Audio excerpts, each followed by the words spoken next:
Assalamualaikum warahmatullahi wabarakatuh. Perkenalkan, nama saya Yudhistira Apriliana, NPM 222191157.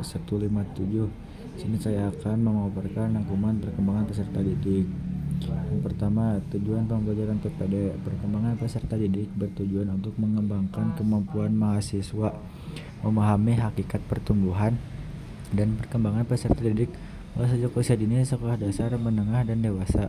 Memahami aspek-aspek pertumbuhan dan perkembangan berdasarkan tahap-tahap perkembangannya anak, remaja, dan dewasa. Jadi pembelajaran PPD ini bertujuan untuk memberikan kita pengetahuan tentang bagaimana perkembangan anak, remaja, dan dewasa.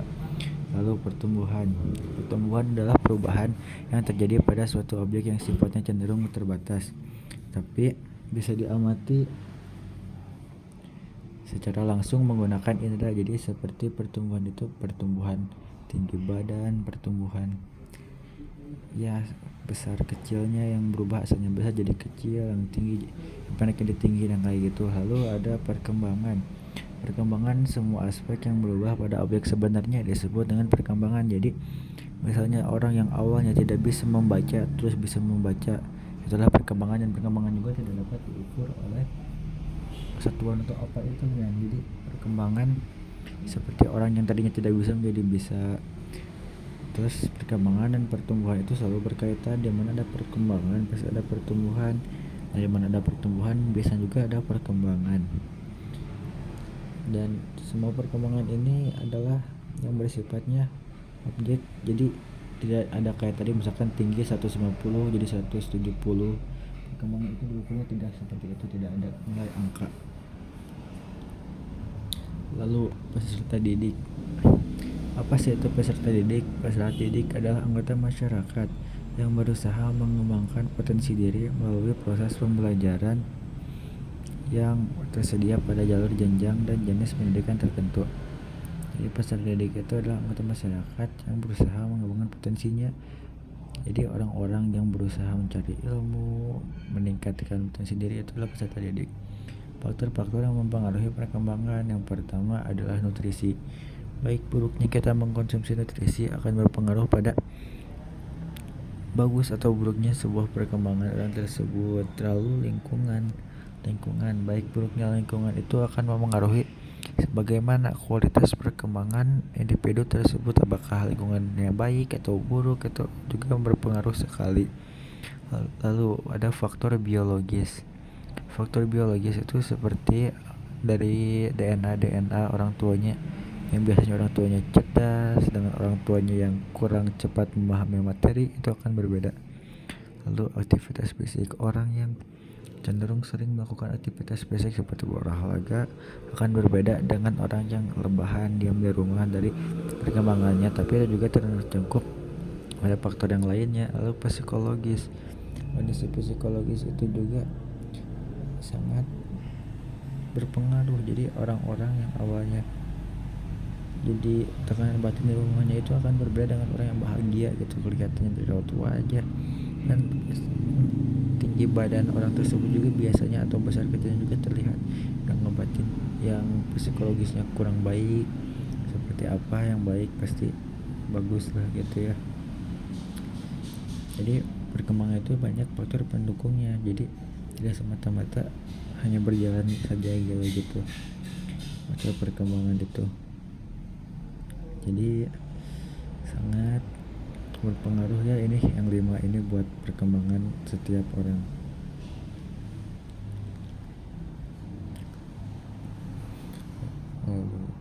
Dari perkembangan di sini juga ada prinsip perkembangan. Prinsip perkembangan merupakan proses yang tidak pernah berhenti.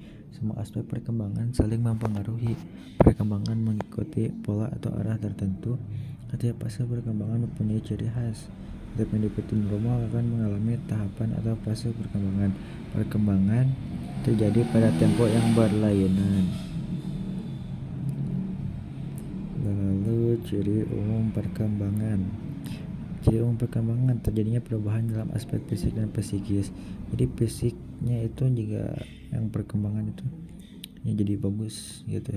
Ada perubahan yang psikis juga jadi dewasa atau berpikir matang, jadi perubahan dalam proporsi yang awalnya latihan 5 kali seminggu berubah jadi 6, bukan gitu. Jadi yang pertamanya latihannya lari 6 meter nambah jadi 7 meter, itu berkembang, lenyapnya tanda lama dan diperolehnya tanda baru. Jadi yang awalnya tidak kuat lari lama-lama jadi kuat lama-lama. Lalu perspektif psikologi dalam memahami perkembangan.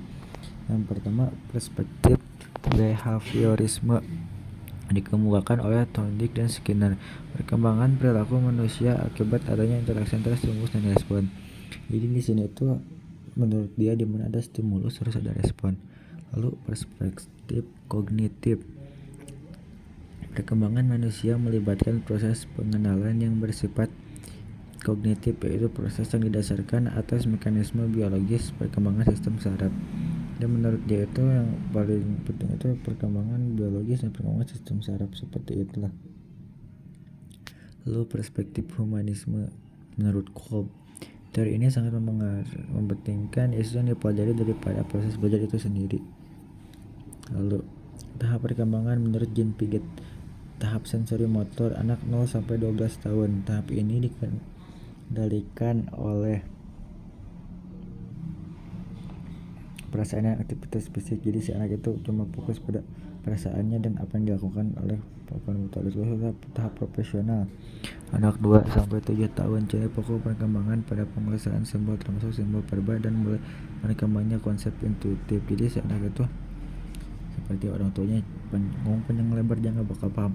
Lalu orang tuanya bilang gak boleh sambil tangannya diacungkan atau pergi ke sana tutup itu ada simbol perba. Lalu tahap operasional konkret anak 7-11 tahun. Anak telah dapat melakukan pengikisan pengaturan masalah. Jadi di tahap seperti itu anak-anak itu sudah bisa mengelompokkan dia harus mengerjakan apa dulu, masalah ini masuknya kemana dan lain-lainnya. Lalu tahap operasional formal. Anak 11-18 tahun, anak sudah mampu berpikir abstrak dan juga dengan logis dengan menggunakan pola berpikir kemungkinan. Jadi si anak itu sudah berpikir jika dia berbuat seperti ini kemungkinan yang akan terjadi itu seperti apa, jika dia melakukan ini akan terjadi apa, jika dia tidak begini akan bagaimana. Jadi kemungkinan kedepannya sudah dipikirkan. Lalu tugas perkembangan suatu tugas yang muncul pada periode tertentu dalam rentang kehidupan individu yang apabila tugas itu berhasil dituntaskan akan membawa kebahagiaan dan kesuksesan dalam menuntaskan tugas berikut. Sementara apabila gagal maka akan menyebabkan ketidakbahagiaan pada diri individu yang bersangkutan, menimbulkan penolakan masyarakat dan kesulitan dalam menuntaskan tugas-tugasnya berikut.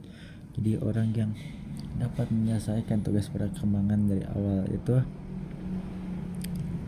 akan semangat menjalani tugas perkembangan pada berikutnya, berbeda dengan orang yang gagal dari tahap sebelumnya dalam tugas perkembangan biasanya akan malas menghadapi pengembangan berikutnya. Tugas-tugas proses perkembangan bayi dan anak-anak 0-6 tahun. Belajar berjalan, berbicara, memakan makanan padat, buang air kecil, buang air besar, mencapai kestabilan jasmania, fisiologis, mengenal perbedaan jenis kelamin, mengadakan hubungan emosional dengan orang tua, saudara, dan orang lain. Ini sangat penting untuk mengembangkan keterampilan motorik anak ketika mereka mulai menggunakan bagian tubuh untuk bergerak dan bermain. Jadi si anak itu jangan dibiarkan biarlah dia bermain dan lain-lainnya. Lalu kanak-kanak akhir 6-12 tahun. Belajar bergaul, memperoleh keterampilan fisik, membentuk sikap, memainkan peranan sesuai dengan jenis kelaminnya, keterampilan dasar kalistung, mengembangkan konsep sehari-hari, mengembangkan kata hati, dan memperoleh kebebasan yang bersifat pribadi. Lalu masa remaja atau pubertas anak 12-18 tahun. Sudah menerima keadaan fisik dan menggunakannya secara efektif, menyampai hubungan yang lebih matang dengan teman sebaya, peran sosial sebagai pria dan wanita, kemandirian emosional dari orang tua, jaminan kemandirian ekonomi, memilih dan mempersiapkan karir atau pekerjaan. Masa pubertas biasanya itu terjadi perubahan fisik, fisiologis serta pematangan sosial terutama pada masa remaja. Jadi fisiknya itu berubah, lalu sikap dan perilakunya akan cenderung sangat terlihat di masa pubertas itu. Apa sih ciri-cirinya pubertas untuk laki-laki? Ciri-cirinya adalah yang pertama mengalami mimpi basah, lalu tumbuh rambut di sekitar kemaluan, kaki atau ketiak dan tumbuh kumis. Lalu terjadi perubahan suara, tumbuh gondok laki atau itu yang biasa disebut dengan jakun. Terlihat di foto ini juga ada itu yang di lehernya. Itu ada yang tumbuh jakunnya. Lalu bagi perempuan mengalami menstruasi atau haid, lalu tumbuh rambut di sekitar kemaluan atau ketiak, bertambah besar buah dada, bertambah besar pinggul.